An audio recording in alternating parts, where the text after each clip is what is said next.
ऐसा जजमेंट हुआ है और देश में पहला ऑर्डर हुआ है जो रेप के आरोपी को जमानत दी गई सजा रोकते हुए। मैम सीबीआई ने भी कहा है कि हम सीबीआई पहले क्या कर रही थी?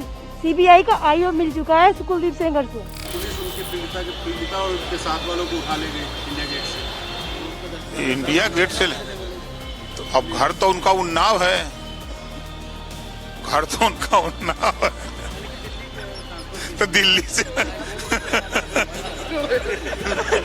दिल्ली हाई कोर्ट ने 23 दिसंबर को पूर्व बीजेपी विधायक कुलदीप सिंह सेंगर की सजा निलंबित करते हुए उसे जमानत दे दी। एक नाबालिग लड़की के साथ बलात्कार के मामले में साल 2019 में कुलदीप सेंगर को उम्र कैद की सजा हुई थी। उत्तर प्रदेश के उन्नाव में साल 2017 में हुई इस वारदात ने देश को हिलाकर रख दिया था।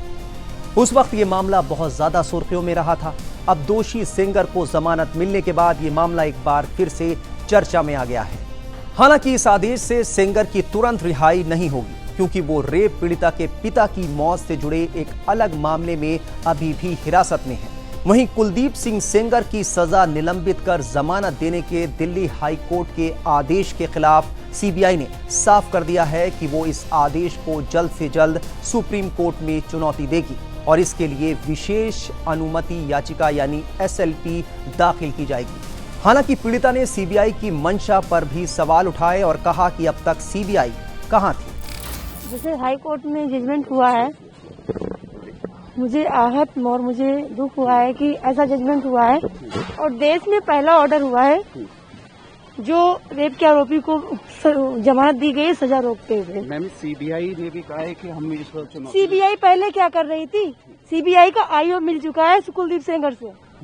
मैम एक याचिका भी दायर की गई है जिसमें एक वकील ने याचिका दायर की है और वो पक्षकार नहीं है। किस नजर से जो पूरा केस आप देख रही हैं मैम? अभी मैंने अपनी तरफ से कोई सुप्रीम कोर्ट में याचिका दायर नहीं की है। अभी मेरे महमूद प्राचा सर जी याचिका दायर करेंगे, उस पर बहस करेंगे। मुझे उम्मीद है कि सुप्रीम कोर्ट से मुझे न्याय मिलेगा। तो मैम सुप्रीम कोर्ट जाने के आप आगे की योजना क्या बनाएंगे? कब आप सुप्रीम कोर्ट आप जाएंगे, रुक करेंगे? अभी मैं अपने एडवोकेट से मिलने आई हूँ, मिल के बात करके मैं आगे का बताती हूँ। बता दें कि पीड़िता और उसका परिवार इंसाफ की गुहार लगा रहा है। पीड़िता और उसके परिवार ने नेता विपक्ष राहुल गांधी से भी हाल में मुलाकात की थी। यही वजह है कि इस मुद्दे पर अब सियासत भी गर्माती जा रही है। देखिए, भारतीय जनता पार्टी की सरकार जिसको बचाना चाहती है, जमानत दिलाना चाहती है, उसकी पनिशमेंट को सस्पेंड कराना चाहती है, वहाँ सीबीआई कमज़ोर पड़ जाती है और यही मामला इनके साथ हुआ है। जुडिशरी के फैसलों पर सवाल उठाना उचित नहीं है। अगर सीबीआई और जो एजेंसीज इन्वेस्टिगेशन कर रहे हैं वो पूरे तरीके से सबूत नहीं देंगे, पूरे तरीके से आर्गूमेंट्स नहीं करेंगे, पूरे तरीके से अदालत को सच्चाई नहीं बताएंगे, तो उसका तो नतीजा यही निकलेगा। ये महाशय भारतीय जनता पार्टी के एमएलए रहे हैं और बहुत मुश्किल से इनको गिरफ्तार किया गया था। मुझे ताज्जुब नहीं होगा अगर सुपीरियर अदालत के अंदर भी सीबीआई इसी तरीके का काम करे और इनको फिर रिलीफ मिल जाए। गुजरात के अंदर हमने देखा है बिल्किस के साथ क्या हुआ था। सारी इन्वेस्टिगेशन एजेंसीज ने अदालतों के अंदर कमज़ोर आर्गुमेंट्स दिए थे।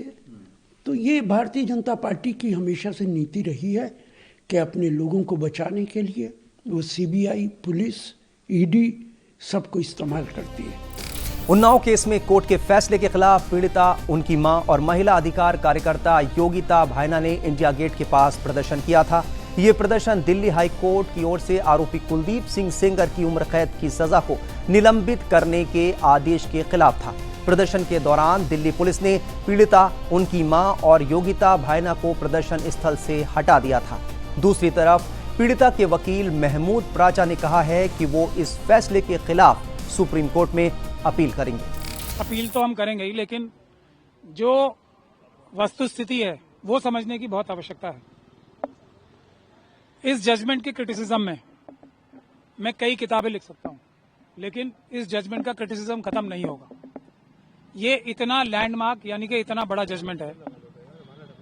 सुप्रीम कोर्ट हम जाएंगे, लेकिन आप बैकग्राउंड समझो। पहला बैकग्राउंड, हमारा दुर्भाग्य कि ये जजमेंट 3 महीने से रिजर्व थी, पर सुप्रीम कोर्ट की छुट्टियां होने से एक दिन पहले ये जजमेंट आती है, तो उसके बाद छुट्टियां हैं। इस जजमेंट 55 पेज की जजमेंट है, ये 52 पेज की शायद। बैकग्राउंड क्या है और मैसेज क्या गया इससे? हाई कोर्ट के पास समय नहीं है इसकी पूरी अपील सुनने का, इसलिए क्योंकि इसके अधिकारों का हनन हो रहा है। ये बेचारा जेल में है, इतने बड़े गुनाह करने के बाद भी ये बेचारा है, इसको दया मिलनी चाहिए कोर्ट की। तो मैं ये जज साहबों को, दोनों जज साहिबान को कन्विंस करने में कामयाब नहीं हो पाया कि ये व्यक्ति दुनिया का आखिरी व्यक्ति होगा। हालांकि यही बहस मैंने जो मैं आपके सामने कर रहा हूं की, जिसको दया मिलने चाहिए कोर्ट की। इसने ये कारनामे किए और उसके बाद भी ये बच्ची और उसका परिवार एफआईआर दर्ज करा रहा है कि ये आज भी हमें मारने की चेष्टा कर रहे हैं।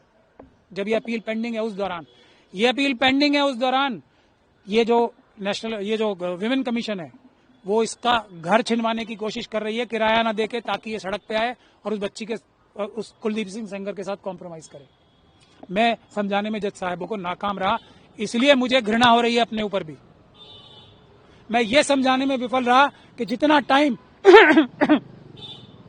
इसकी अपील सुनने में लगेगा, उससे ज्यादा टाइम इसकी सस्पेंशन यानी कि बेल सुनने में उससे ज्यादा टाइम लग रहा है। मेहरबानी करके इसकी अपील सुन ली जाए, इसको सजा होनी है। मैं ये समझाने में जज साहबों को कामयाब नहीं हो पाया, इसलिए मुझे घृणा आ रही है अपने ऊपर कि इस केस में सीबीआई की आईओ ने, पूरे सिस्टम ने मिलकर इसको बरी कराने की चेष्टा की थी। इसके और भी एविडेंस हैं, क्योंकि अपील जो होती है वो एक्सटेंशन होती है ट्रायल की ही। तो इसको दूसरी अपील, हम ये एप्लीकेशन लगा रहे हैं कि इसके और गवाही ले ली जाए, ताकि जो कमियां जानबूझ के छोड़ी थी सीबीआई ने वो पूरी हो जाए। इसलिए मुझे अपने आप के घृणा आ रही है आज। मैं ये समझाने में नाकाम रहा कि इस व्यक्ति का जो बैकग्राउंड ऐसा है, इसके ऊपर ये विश्वास नहीं किया जा सकता, ये नहीं कहा जा सकता कि आगे आने वाले समय में संभावना है कि ये बच्ची को मार देगा।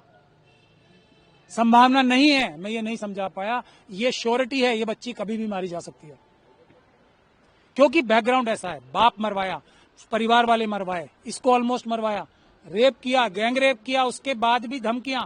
अभी इसके पति के ऊपर पिछले 2 हफ्ते पहले हमला हुआ। पहले इसको लालच दिया गया कि करोड़ों रुपए ले लो, चुप हो जाओ। उसके अगले दिन इसके पति के ऊपर हमला हुआ। वो एफआईआर भी पुलिस दर्ज नहीं करती है, शरीफ शराफत से चेंज करके दर्ज करती है। ये मैं अपनी कमी मान रहा हूं। हम सुप्रीम कोर्ट जाएंगे, लेकिन इस देश में अगर इस देश के लोगों को एक भी बच्ची सुरक्षित रखनी है, और एप्स्टीन फाइल कुछ नहीं है जो भारत में हो रहा है उसके सामने, कुछ भी तो नहीं है एप्स्टीन फाइल्स। एक भी फाइल ऐसी नहीं होगी एप्स्टीन फाइल की जो कुलदीप सिंह सेंगर के घृणित कार्यों का मुकाबला कर सके, कहीं आसपास भी आ सके। रेप के दोषी को जमानत मिलने के बाद योगी सरकार में मंत्री ओम प्रकाश राजभर से जब इस मुद्दे पर सवाल पूछा गया तो उन्होंने सारी मर्यादाएं तोड़ दी और इतने संवेदनशील मामले पर भी बयान देते वक्त हंसने लगे। ओपी राजभर से पत्रकार ने पूछा कि पुलिस रेप पीड़िता और उनके साथ वालों को इंडिया गेट से उठा ले गई। इस पर यूपी सरकार में मंत्री ओपी राजभर ने कहा कि घर तो उनका उन्नाव में है। इसके बाद राजभर ठहाके लगाकर हंसने लगे। विधायक जी के परिवार के लोग कह रहे हैं तब बेकार ना वो सब बेल कराए हैं। नहीं, पीड़िता के परिवार के लोगों के लिए कोर्ट ने व्यवस्था दिया है कि सेंगर जी उनके परिवार से 5 किलोमीटर दूर रहेंगे। लेकिन पुलिस उनके पीड़िता और उनके साथ वालों को उठा ले गई इंडिया गेट से। तो अब घर तो उनका उन्नाव है, घर तो उनका उन्नाव है, तो दिल्ली से बता दें कि दिल्ली हाई कोर्ट ने रेप के मामले में कुलदीप सिंह सेंगर को सशर्त जमानत दी है। कोर्ट ने 15 लाख रुपए के मुचलके और इतनी ही राशि की जमानत की शर्त रखी है। कोर्ट ने साफ कहा है कि सेंगर पीड़िता के 5 किलोमीटर के दायरे में नहीं आएगा और जमानत की अवधि के दौरान दिल्ली में ही रहेगा। उसे हर सोमवार पुलिस को रिपोर्ट करनी जरूरी होगा। सेंगर को जमानत मिलने पर कांग्रेस ने सवाल उठाए हैं। पीड़िता ने कहा कि राहुल जी और सोनिया जी की आंखें डम थी, कितना दर्दनाक घटना है। जैसे हॉरर फिल्म, कुलदीप सेंगर मारता जा रहा था, परिवार को मार दिया, उसके बाद अगर अदालत बीच में न आती, पब्लिक आउटरेज न होती तो खुला घूमता रहता, अब तक कितने कांड कर देता।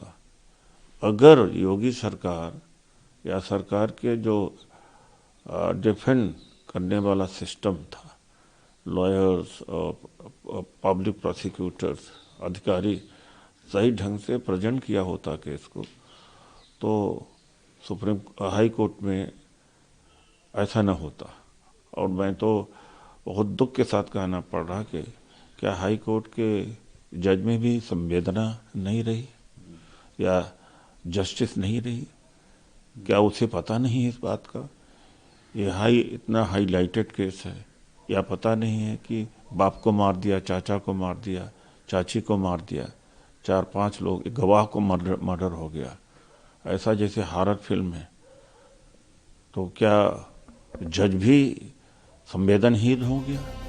अदालत का साफ तौर पर कहना है कि कुलदीप सेंगर उन्नाव रेप पीड़िता और उसके परिवार को प्रत्यक्ष या परोक्ष रूप से किसी भी तरह की धमकी नहीं देगा। उसे अपना पासपोर्ट निचली अदालत में जमा करना होगा और किसी भी शर्त के उल्लंघन की स्थिति में उसकी जमानत तुरंत रद्द की जा सकती है। हालांकि इसके बावजूद सेंगर की तत्काल रिहाई संभव नहीं लग रही, क्योंकि उसे पीड़िता के पिता की हत्या के मामले में दोषी ठहराया जा चुका है और इस मामले में भी वो 10 साल की सजा काट रहा है। ऐसे में वो फिलहाल जेल में ही रहेगा। उन्नाव रेप केस के नाबालिग पीड़िता को 11 से 20 जून 2017 के बीच कुलदीप सेंगर ने अगवा कर रेप किया था। इसके बाद उसे 60,000 रुपए में बेच दिया गया। बाद में पीड़िता को माखी थाना क्षेत्र से बरामद किया गया था। आरोप ये भी है कि पीड़िता को पुलिस अधिकारियों की ओर से लगातार धमकाया गया और सेंगर के निर्देश पर चुपचाप रहने को कहा गया। इसके बाद रेप, अपहरण और आपराधिक धमकी समेत पॉक्सो एक्ट की धाराओं में एफआईआर दर्ज की गई। इलाहाबाद हाईकोर्ट के आदेश के बाद कुलदीप सेंगर को गिरफ्तार किया गया था। सजा के बाद सेंगर की विधानसभा सदस्यता भी रद्द हो गई थी और बीजेपी ने उसे पार्टी से निष्कासित कर दिया था। अब जिस तरह से सेंगर को इस मामले में जमानत मिली, उस पर पीड़ित परिवार के साथ साथ विभिन्न संगठन और लोग सवाल उठा रहे हैं। तो उन्नाव रेप केस से जुड़ा जो भी अपडेट होगा वो हम आपको देते रहेंगे। देश दुनिया की तमाम खबरों के लिए आप बने रहिए टाइम्स नाउ भारत के डिजिटल प्लेटफॉर्म के साथ।